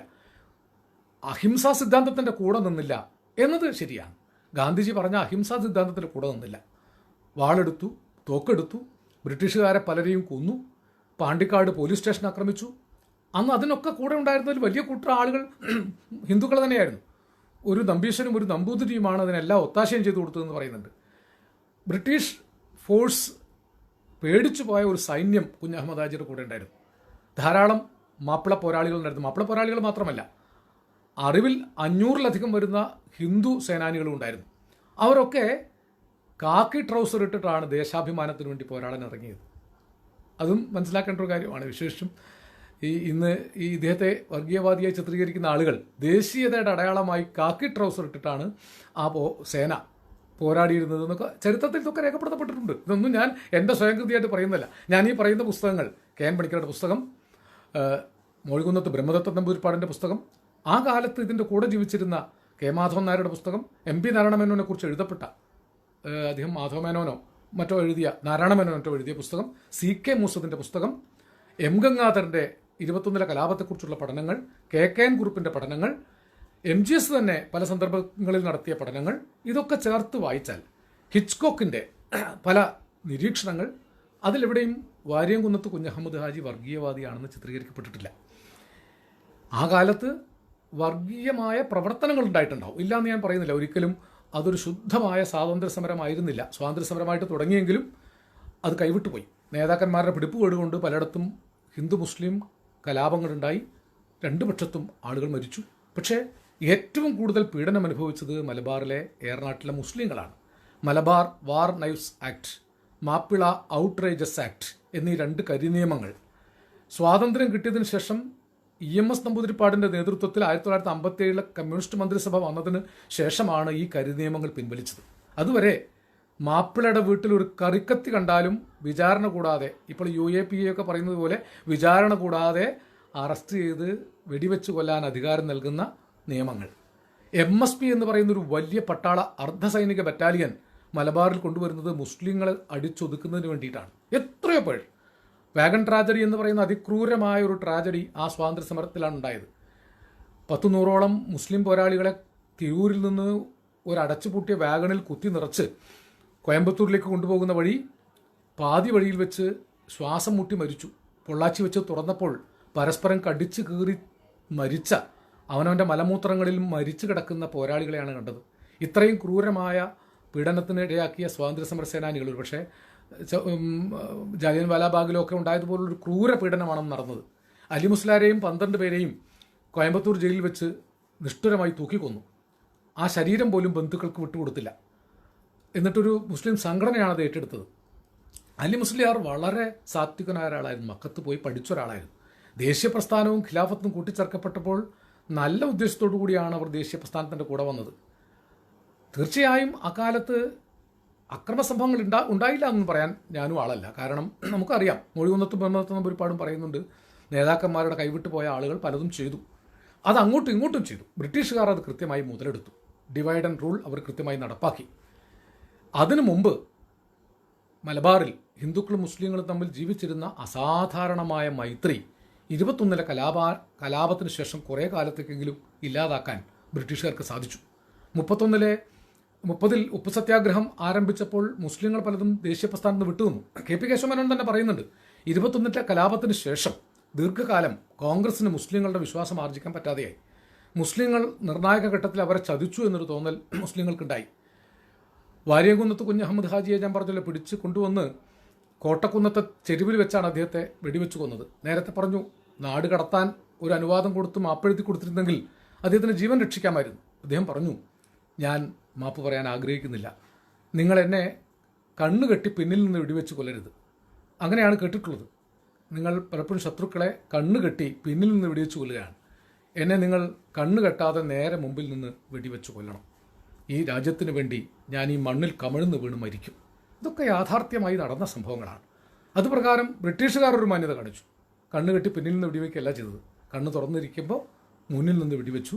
കമിഴ്ന്നടിച്ച് കോട്ടക്കുന്നിലെ ചുവന്ന മണ്ണിൽ വീണു. ഇന്നും മലപ്പുറത്തെ കോട്ടക്കുന്നിൻ്റെ ചെരുവിൽ ആ സ്മരണകൾ ഇരമ്പുന്നുണ്ട്. അദ്ദേഹത്തിൻ്റെ കൂടെ ലവക്കുട്ടി അടക്കമുള്ള ആളുകളെ വെടിവെച്ചു കൊന്നു.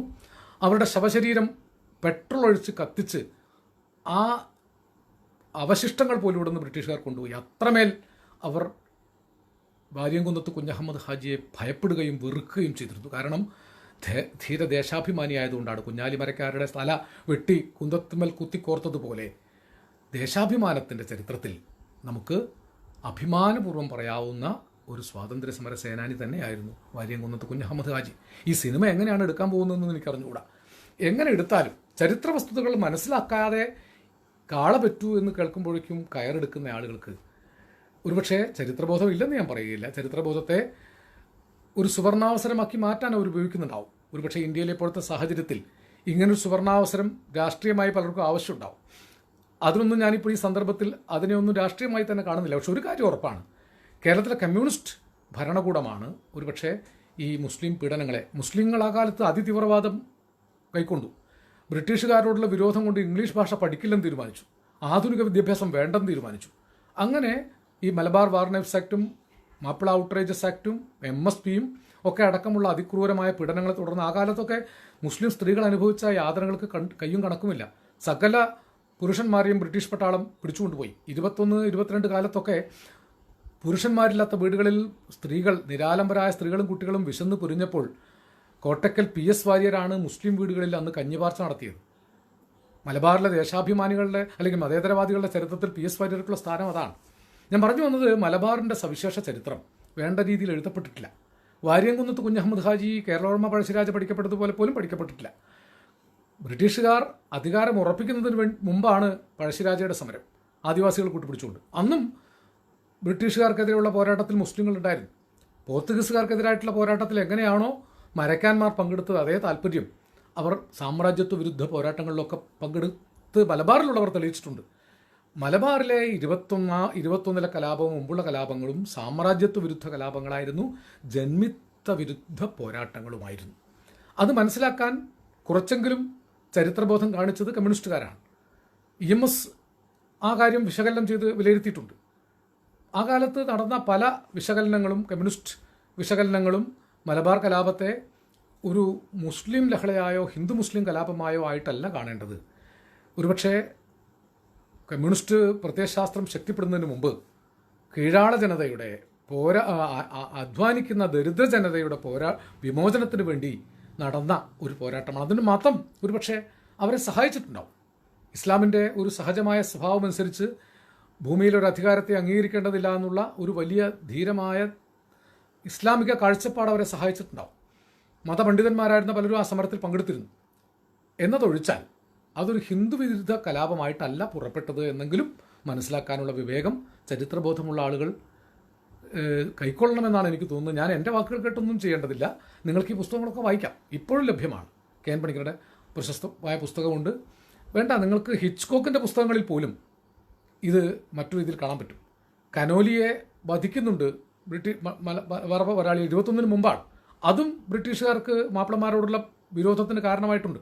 അപ്പോൾ ബ്രിട്ടീഷുകാരുടെ കണ്ണിലെ കരടായിരുന്ന മുസ്ലിങ്ങളെ ഉന്മൂലനം ചെയ്യാൻ അവർ ഹിന്ദു സവർണ ജന്മിമാരെയും ഒറ്റുകാരെയും കൂട്ടുപിടിച്ചു. രണ്ടു പക്ഷത്ത് ഒറ്റുകാരുണ്ടായിരുന്നു. തീർച്ചയായും വാര്യംകുന്നത്ത് കുഞ്ഞഹമ്മദ് ഹാജി വകവരുത്തിയ ഒറ്റുകാർ ഹിന്ദുക്കളായിരുന്നില്ല, ഭൂരിപക്ഷവും മുസ്ലിങ്ങളായിരുന്നു. ചേക്കുട്ടിയുടെയും മൊയ്തീൻ്റെയൊക്കെ കഥ ഞാൻ പറഞ്ഞു, എത്രയോ ചരിത്രത്തിൽ നിന്ന് കണ്ടെടുക്കാൻ കഴിയും.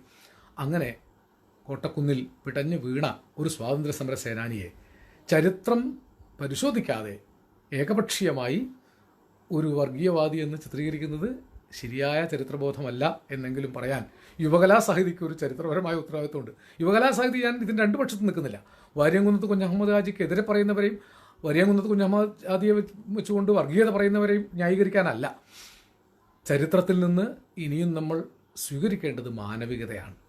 ചരിത്രത്തിൽ നിന്ന് ആയുധങ്ങളും തലയോട്ടികളും കണ്ടെടുത്ത് ഈ COVID-19 ദുരിതകാലത്ത് വീണ്ടും കലാപങ്ങൾ ഉണ്ടാക്കാൻ ശ്രമിച്ചാൽ 21 കലാപം കൈവിട്ടു പോയതുപോലെ തന്നെ ഈ കലാപങ്ങളും കൈവിട്ടു പോയാൽ ഒരുപക്ഷെ അവിടെ ഹിന്ദു മുസ്ലിം എന്ന അല്ലെങ്കിൽ ഹിന്ദു ക്രിസ്ത്യൻ എന്ന രീതിയിലുള്ള വർഗീയ വിഭജനം മാത്രമാകും കലാപങ്ങൾ ഒരു ഘട്ടം കഴിഞ്ഞാൽ ഏറ്റെടുക്കുക. അത് കലാപങ്ങളുടെ സ്വഭാവമാണ്. ഏത് വലിയ ലക്ഷ്യം വെച്ച് തുടങ്ങിയാലും അത് നേതൃത്വത്തിൻ്റെ കൈവിട്ടു പോയാൽ എപ്പോഴും അതിൽ നിന്ന് മുതലെടുക്കാൻ വരുന്ന കൊള്ളക്കാരും സാമൂഹ്യവിരുദ്ധരുമായ ശക്തികൾ അത് വർഗീയ കലാപമാക്കി മാറ്റും. ഏത് കലാപത്തിൻ്റെ ചരിത്രം എടുത്ത് നോക്കിയാലും നമുക്കറിയാൻ പറ്റും. അങ്ങനെയാണ് ഒരുപക്ഷെ നല്ല ലക്ഷ്യത്തോടു കൂടി ഉണ്ടായ കലാപങ്ങൾ പോലും വർഗീയ തലത്തിലേക്ക് മാറിപ്പോകുന്നത്. വാര്യൻകുന്നത്ത് കുഞ്ഞഹമ്മദ് ഹാജിക്കോ മുഹമ്മദ് അബ്രഹ്മാൻ സാഹിബിനോ അലി മുസ്ലിയാർക്കോ കട്ലശ്ശേരി മുഹമ്മദിനോ കെ മാധവൻ നായർക്കോ എം പി നാരായണ മേനോനോ കെ പി കേശവ മേനോനോ അവരെയൊക്കെ കൂട്ടിച്ചേർത്ത ഇവിടെ വന്ന് കൂട്ടിച്ചേർത്ത മഹാത്മാഗാന്ധിക്കോ ഇന്ത്യൻ നാഷണൽ കോൺഗ്രസിനോ ഈ മലബാറിലെ ഖിലാഫത്ത് ദേശീയ പ്രസ്ഥാനത്തിൻ്റെ സമരം ആരംഭിക്കുന്ന കാലത്ത് യാതൊരു വർഗീയ ലക്ഷ്യങ്ങളും ഉണ്ടായിരുന്നില്ല. വാര്യംകുന്നത്ത് കുഞ്ഞഹമ്മദ് ഹാജിക്ക് ഉണ്ടായിരുന്നില്ല എന്നതിന് ചരിത്രപരമായ തെളിവുകൾ ഇഷ്ടം പോലെയുണ്ട്. പക്ഷേ വാര്യൻകുന്നത്ത് കുഞ്ഞഹമ്മദ് ഹാജിക്ക് പോലും നിയന്ത്രിക്കാൻ പറ്റാത്ത വിധത്തിൽ ചില ഘട്ടങ്ങളിൽ അത് കൈവിട്ട് പോയിട്ടുണ്ടാകാം. ആ പിഴ തീർക്കാൻ വീണ്ടും കലാപങ്ങൾ ഉണ്ടാക്കുകയല്ല വിവേകശാലികൾ ചെയ്യേണ്ടത്. ഇനിയും ഹിന്ദു മുസ്ലിം ക്രിസ്ത്യൻ വിഭാഗീയത കൊണ്ട് നമുക്കൊന്നും നേടാനില്ല. വിശേഷിച്ചും ഈ കോവിഡ്-19 കാലത്ത് തുടങ്ങിയിട്ടില്ലാത്തൊരു സിനിമയുടെ പേരിൽ വർഗീയമായ ഗ്വാഗ്വാവിളികൾ ഉയരുന്നത് സാംസ്കാരിക കേരളത്തിൻ്റെ മഹിമയ്ക്ക് ഒട്ടും ചേരുന്നതല്ല. അത് കേട്ടുകൊണ്ട് നിശബ്ദരായിരിക്കാൻ യുവകലാസാഹിതി പ്രവർത്തകർക്ക് സാധിക്കില്ല. അതുകൊണ്ടാണ് ആരെയും കുറ്റപ്പെടുത്താതെ ആരെയും പ്രതിസ്ഥാനത്ത് നിർത്താതെ ചരിത്രം അറിയണം. ചരിത്രബോധമുണ്ടെങ്കിൽ മാത്രമേ മനുഷ്യന് മുന്നോട്ട് പോകാൻ സാധിക്കുകയുള്ളൂ. നമുക്കറിയാം, ദേശീയ തലത്തിൽ തന്നെ കോവിഡ്-19 മഹാമാരി വലിയ അപകടങ്ങൾ ഉണ്ടാക്കുന്നു. അവിടെ ഭരണകൂടം പരാജയപ്പെടുന്ന നമ്മൾ കാണുന്നു. യുദ്ധഭീഷണി ഉണ്ടാകുന്നു. ഇതൊക്കെ ഉണ്ടാക്കുന്ന സാഹചര്യത്തിൽ ഒരുപക്ഷെ വഴിതിരിച്ചു വിടേണ്ടത് ആരുടെയെങ്കിലും ആവശ്യമാണോ എന്ന് എനിക്കറിയില്ല. ഒരു ഒരു ഒരു എന്താ പറയുക, ഒരു വിർച്വൽ യുദ്ധം, അയഥാർത്ഥമായ കാര്യങ്ങൾ കൊണ്ടൊരു വിർച്വൽ യുദ്ധമുണ്ടാക്കി വർത്തമാനകാല യാഥാർത്ഥ്യത്തെ വഴിതിരിച്ചു വിടേണ്ടത് ആരുടെ ഉദ്ദേശമാണ്, ആരുടെ താല്പര്യമാണെന്ന് എനിക്കറിയില്ല. ഞാനത് വിശകലനം ചെയ്യാൻ ശ്രമിക്കുന്നില്ല. വീണ്ടും ഒരിക്കൽ കൂടി പറയുന്നു, ചരിത്രത്തിലെ വാര്യൻകുന്നത്ത് കുഞ്ഞഹമ്മദ് ഹാജി വർഗീയവാദിയല്ല. ഹിന്ദുക്കളെ ഉന്മൂലനം ചെയ്യാൻ ആവിർഭവിച്ച ഒരു മുസ്ലിം വർഗീയവാദിയല്ല. തീർച്ചയായും ഒരു സ്വാതന്ത്ര്യ സമര സേനാനിയാണ്. ഇന്ത്യൻ സ്വാതന്ത്ര്യ സമരത്തിൽ പങ്കെടുത്ത ബഹദൂർ ഷാ തൊട്ടുള്ള ബഹദൂർ ഷായുടെ റോളാണ് പലപ്പോഴും ഇവിടെ വാര്യൻകുന്നത്ത് കുഞ്ഞഹമ്മദ് ഹാജിക്ക് ഉണ്ടായിട്ടുള്ളത്. ദാദാബായി നവറോജിയെ പോലെ, ബഹദൂർ ഷായെപ്പോലെ, പിൽക്കാലത്തുണ്ടായ പല പോരാളികളെയും പോലെ ഇന്ത്യൻ സ്വാതന്ത്ര്യ സമരത്തിൽ പങ്കെടുത്ത് ധീര രക്തസാക്ഷിയായ ഒരു പോരാളിയാണ് വാര്യൻകുന്നത്ത് കുഞ്ഞഹമ്മദ് ഹാജി. എൻ്റെ വാക്കുകൾ നിങ്ങൾ വിശ്വസിക്കേണ്ട. മുഹമ്മദ് ബരൻ സാഹിബ് പറഞ്ഞതുപോലെ പറയുകയാണ്, നിങ്ങൾക്ക് ചരിത്രം വായിക്കാം. 30-ൽ അബ്ദുറഹ്മാൻ വീണ്ടും മുസ്ലിം ജനവിഭാഗത്തെ ദേശീയ പ്രസ്ഥാനത്തിലേക്ക് കൂട്ടിച്ചേർക്കുന്ന രംഗം പ്രൊഫസർ ജി കുമാരപിള്ള എഴുതിയിട്ടുണ്ട്. 30-ൽ അബ്ദുറഹ്മാൻ ഉപ്പുവാരുവാൻ നീങ്ങുന്ന അത്ഭുതം, തേജോദാരം കൊമ്പനാനതൻ രൂപം, ശാന്തോദാരം കൊമ്പനാനതൻ രൂപം. അന്ന് മുഹമ്മദ് അബ്ദുറഹ്മാനെപ്പോലുള്ള ആളുകൾ നടത്തിയ സമരം ദേശാഭിമാനത്തിൻ്റെ ആരും ദേശീയ മുസൽമാന്മാരായിട്ടാണ് അവർ പോരാടിയത്. ഇന്ന് മാറിയ സാഹചര്യത്തിൽ ഇന്ത്യയിൽ പലതിൻ്റെയും മറവിൽ നടക്കുന്ന ഈ മത ധ്രുവീകരണങ്ങളുടെ ഒരു ഇന്ധനം ഈ സിനിമയുടെ വാർത്തയുടെ കൂട്ടത്തിലും നിറച്ചു വയ്ക്കാൻ ആരെങ്കിലും പരിശ്രമിക്കുന്നുണ്ടെങ്കിൽ അത് ചരിത്രവിരുദ്ധമാണ്, അത് മനുഷ്യവിരുദ്ധമാണ്. ഒരിക്കൽ കൂടി പറയുന്നു, ചരിത്രത്തിൽ നിന്ന് ആയുധങ്ങൾ സംഭരിച്ച് വീണ്ടും മനുഷ്യരെ ഹിന്ദുവാക്കി, മുസൽമാനാക്കി, ക്രിസ്ത്യാനിയാക്കി, നമ്മെ കണ്ടാൽ അറിയാതാക്കി 1000 മാനവ ഹൃദയങ്ങൾ ആയുധപ്പുരകളാക്കുന്നത് കൊണ്ട് നമുക്കൊന്നും തന്നെ നേടാനില്ല. മാനുഷികത, മനുഷ്യത്വം, മനുഷ്യാണാം മനുഷ്യത്വം ജാതി, ആ തലത്തിലേക്കുള്ള ഒരു നവോത്ഥാന ആശയലോകത്തിലേക്ക് ചിന്താശേഷിയുള്ളവർ ഈ വിവാദങ്ങളെ വഴിതിരിച്ചു വിടട്ടെ. വിവാദങ്ങൾ മാറി സംവാദങ്ങൾ ഉണ്ടാകട്ടെ. തീർച്ചയായും വാര്യംകുന്നത്ത് കുഞ്ഞഹമ്മദ് ഹാജിയെ പഠിക്കാൻ ഇത് പ്രയോജനപ്പെടുന്നുണ്ടെങ്കിൽ, ഞാൻ അവസാനം പറഞ്ഞല്ലോ, വായിച്ച പുസ്തകം കെ ടി ജലീലിൻ്റെ പുസ്തകമാണ്. ആ പുസ്തകത്തിൻ്റെ പ്രകാശന ചടങ്ങിൽ അധ്യക്ഷനായിരുന്നു ഞാൻ. ആ പുസ്തകവും വസ്തുതകളെ വിലയിരുത്തിക്കൊണ്ടാണ് എഴുതപ്പെട്ടിട്ടുള്ളത്. അവസാനം ഈ വിഷയത്തിൽ വന്നൊരു പുസ്തകമാണ്. ഈ പറഞ്ഞ പുസ്തകങ്ങൾക്ക് ഒക്കെ ഒടുവിൽ ഈ പുസ്തകങ്ങളിൽ നിന്ന് നമ്മൾ ചരിത്രത്തെ മനസ്സിലാക്കണം എന്ന് മാത്രം പറഞ്ഞുകൊണ്ട് യുവകലാസാഹിതി ഏതെങ്കിലും പക്ഷം പിടിക്കാൻ ഉദ്ദേശിക്കുന്നില്ല. പക്ഷേ കുളങ്കലയ്ക്ക് മീൻ പിടിക്കുന്ന എല്ലാവിധ സുവർണാവസര മോഹികളെയും യുവകലാസാഹിതി സഹായിക്കാതെ അവരെ മറനീക്കി കാണിക്കാനുള്ള പ്രവർത്തനങ്ങളിൽ ഉണ്ടാകും. മനുഷ്യനാണ്, ജാതിയല്ല, മതമല്ല, മനുഷ്യനാണ് പ്രധാനമെന്നത് യുവകലാസാഹിതി വർഷങ്ങൾക്ക് മുമ്പ് ഉയർത്തിയ മുദ്രാവാക്യമാണ്. അവിടെ തന്നെയാണ് യുവകലാസാഹിതി നിൽക്കുന്നത്. ജാതിയല്ല, മതമല്ല, മനുഷ്യനാണ് പ്രധാനം. വിശേഷിച്ചും ഈ കോവിഡ്-19 കാലത്ത് എല്ലാ അനാവശ്യ വിവാദങ്ങളിൽ നിന്ന് മനുഷ്യർ മാനുഷികതയിലേക്ക്, മനുഷ്യസേവനത്തിലേക്ക്, മനുഷ്യത്വത്തിലേക്ക് മാറ്റപ്പെടട്ടെ, വഴിതിരിക്കപ്പെടട്ടെ എന്ന് മാത്രം ആശിച്ചുകൊണ്ട് സാമാന്യം ദീർഘിച്ചു പോയ എൻ്റെ ഈ വാക്കുകൾ അവസാനിപ്പിക്കുന്നു. നമസ്കാരം.